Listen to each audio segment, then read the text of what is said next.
ಎಲ್ಲರಿಗೂ ಮತ್ತೊಂದು ಸಲ ದೇವರ ಪರಿಶುದ್ಧ ನಾಮದಲ್ಲಿ ಧನ್ಯವಾದಗಳು.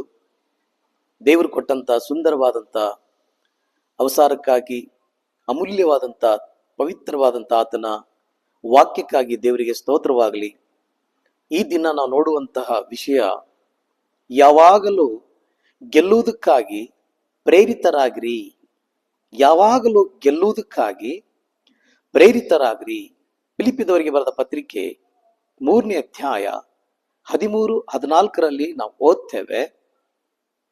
ಹಿಂದಿನ ಸಂಗತಿಗಳನ್ನ ಮರೆತು ಬಿಟ್ಟು ಮುಂದಿನವುಗಳನ್ನ ಹಿಡಿದುಕೊಳ್ಳುವುದಕ್ಕೋಸ್ಕರ ಎದೆಬಗ್ಗಿದವನಾಗಿ ದೇವರು ಕ್ರಿಸ್ತ ಯೇಸುವಿನ ಮೂಲಕ ನಮ್ಮನ್ನು ಮೇಲಕ್ಕೆ ಕರೆದು ನಮ್ಮ ಮುಂದೆ ಇಟ್ಟಿರುವ ಬಿರುದನ್ನು ಗುರಿ ಮಾಡಿಕೊಂಡು ಓಡುತ್ತಾ ಇದ್ದೇನೆ.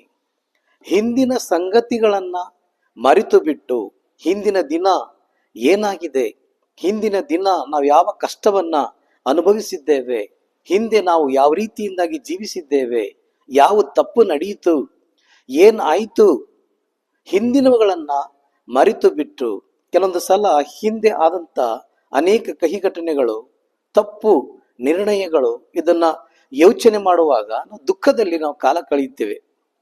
ದುಃಖ ಆಗುತ್ತೆ, ಬೇಸರ ಆಗುತ್ತೆ.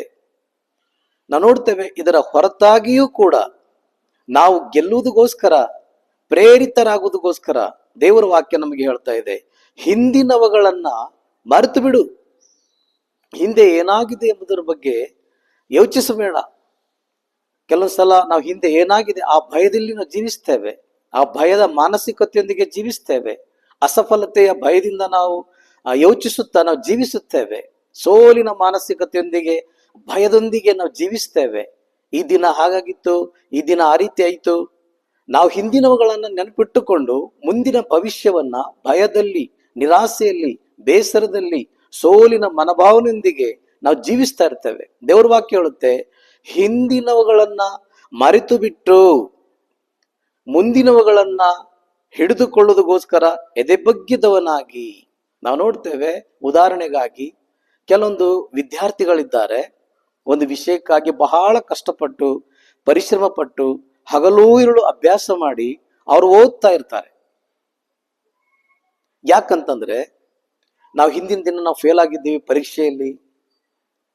ಇದರ ನಿಮಿತ್ತ ಆ ಭಯದಿಂದ ಅವ್ರು ಬಹಳ ಕಷ್ಟಪಟ್ಟು ಪರಿಶ್ರಮದಿಂದ ಅವ್ರು ಓದ್ತಾ ಇರ್ತಾರೆ. ಮತ್ತೆ ಕೆಲವು ವಿದ್ಯಾರ್ಥಿಗಳು ಅದೇ ವಿಷಯಕ್ಕಾಗಿ ಓದ್ತಾ ಇದ್ದಾರೆ, ಅವರು ಕಷ್ಟಪಡ್ತಾ ಇದ್ದಾರೆ, ಪರಿಶ್ರಮ ಮಾಡ್ತಾ ಇದ್ದಾರೆ, ಹಗಲೂರುಳು ಅಭ್ಯಾಸ ಮಾಡ್ತಾ ಇದ್ದಾರೆ.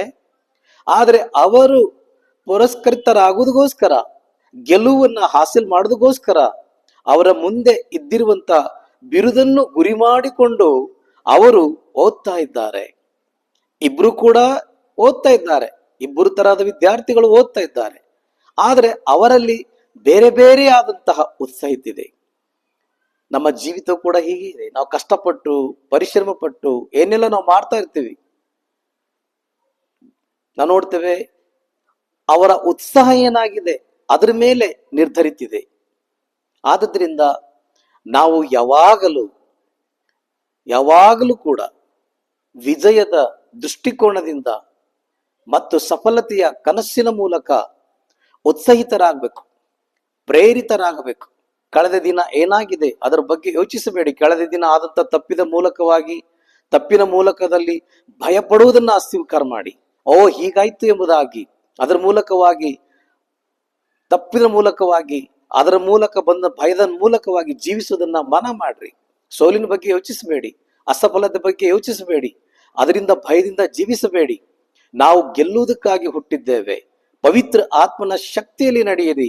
ಗೆಲ್ಲುವುದಕ್ಕಾಗಿ, ಪುರಸ್ಕೃತರಾಗುವುದಕ್ಕೋಸ್ಕರವಾಗಿ, ಜಯವನ್ನ ಹಾಸಿಲ್ ಮಾಡುವುದಕ್ಕೋಸ್ಕರವಾಗಿ, ಮುಂದಿನ ಮಹಾನ್ ಭವಿಷ್ಯವನ್ನ ದೇವರು ನಮ್ಮ ಬಗ್ಗೆ ಯೋಚನಿಸಿದ, ನಮ್ಮ ಬಗ್ಗೆ ಮಾಡಿದಂತ ಸಂಕಲ್ಪದನ್ನ ಹಾಸಿಲ್ ಮಾಡೋದಕ್ಕೋಸ್ಕರ ಇದರ ಬಗ್ಗೆ ಯೋಚಿಸಿ ಉತ್ಸಾಹಿತರಾಗಿರಿ.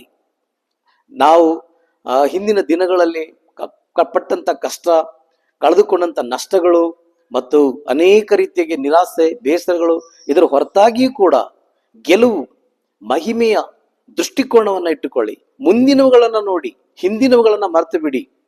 ಅದರಿಂದ ಪೌಲನು ಹೇಳ್ತಾನೆ, ನಾನು ಹಿಂದಿನ ಸಂಗತಿಗಳನ್ನ ಮರೆತು ಬಿಟ್ಟು ಮುಂದಿನವುಗಳನ್ನ ಹಿಡಿದುಕೊಳ್ಳೋದಕ್ಕೋಸ್ಕರ ಎದೆಬಗ್ಗಿದವನಾಗಿ ಓಡ್ತಾ ಇದ್ದೇನೆ. ಹಿಂದೆ ನೋಡಬೇಡಿ, ಮುಂದೆ ನಿಮ್ಮ ಸುಂದರವಾದ ದೇವರು ಇಟ್ಟಂತ ಭವಿಷ್ಯವನ್ನ, ಮಹಿಮಾಮಹಿ ಜೀವಿತವನ್ನ ನೀವು ಹೊಂದಿಕೊಳ್ಳೋದಕ್ಕೋಸ್ಕರ ಉತ್ಸಾಹಿತರಾಗ್ರಿ. ಅದಕ್ಕೆ ಈ ದಿನ ನಾವು ನೋಡ್ತೇವೆ, ಯಾವಾಗಲೂ ಗೆಲ್ಲುವುದಕ್ಕಾಗಿ ಉತ್ಸಾಹಿತರಾಗ್ರಿ. ಅದ್ರಗೋಸ್ಕರ ನಿಮ್ಮ ಭವಿಷ್ಯವನ್ನ ನೋಡ್ರಿ ಮತ್ತು ಜೀವಿಸಿರಿ. ದೇವರು ಪರಿಶುದ್ಧಾತ್ಮನ ಶಕ್ತಿಲಿ ಮುನ್ನಡೆಯಿರಿ. ಯಾವಾಗಲೂ ಗೆಲ್ಲುವುದಕ್ಕಾಗಿ, ಗೆಲುವಿನ ಉತ್ಸಾಹ ಮಾಡೋದಕ್ಕೋಸ್ಕರವಾಗಿ, ನಮ್ಮನ್ನು ಮೆರೆಸುವುದಕ್ಕಾಗಿ ನಮ್ಮನ್ನು ದೇವರು ನಡೆಸುವಂತವರಾಗಿದ್ದಾರೆ. ಆದ್ರಿಂದ ಪ್ರಿಯ ದೇವರ ಮಕ್ಕಳೇ, ಯಾವಾಗಲೂ ಕೂಡ ಗೆಲುವಿನ ಯೋಚನೆಯನ್ನ ಯೋಚಿಸಿ, ಅಸಂಭವನಗಳನ್ನ ಯೋಚಿಸಬೇಡಿ. ಸಾಧ್ಯತೆ ಇದೆ, ಇದು ಆಗುತ್ತೆ, ನಾನು ಮಾಡ್ತೇನೆ ಎಂಬಂತ ಉತ್ಸಾಹದೊಂದಿಗೆ ಜೀವಿಸಿ ಮುಂದೆ ನಡೆಯಿರಿ. ದೇವರು ನಿಮಗೆ ಕೊಟ್ಟಂತ ಸುಂದರವಾದಂತ ಆ ಬದುಕನ್ನ ವಶಪಡಿಸಿಕೊಳ್ಳಿ. ಆದುದರಿಂದ ಪೌಲ್ ಹೇಳ್ತಾನೆ, ನನ್ನ ಮುಂದೆ ಇಟ್ಟಿರುವಂತಹ ಬಿರುದನ್ನು ಗುರಿ ಮಾಡಿಕೊಂಡು ನಾನು ಓಡುತ್ತಾ ಇದ್ದೇನೆ. ನೀವು ಕೂಡ ಮುಂದಿನ ಭವಿಷ್ಯವನ್ನ, ಜಯವನ್ನ, ವಿಜಯವನ್ನ ನಾವು ನೋಡುತ್ತಾ ಗುರಿ ಮಾಡಿಕೊಂಡು ಓದೋಣ. ಆದುದರಿಂದ ಯಾವಾಗಲೂ ಗೆಲ್ಲುವುದಕ್ಕಾಗಿ ಉತ್ಸಾಹಿತರಾಗ್ರಿ. ದೇವರು ನಿಮ್ಮನ್ನ ಆಶೀರ್ವಾದಿಸಲಿ. ಆಮೇನ್.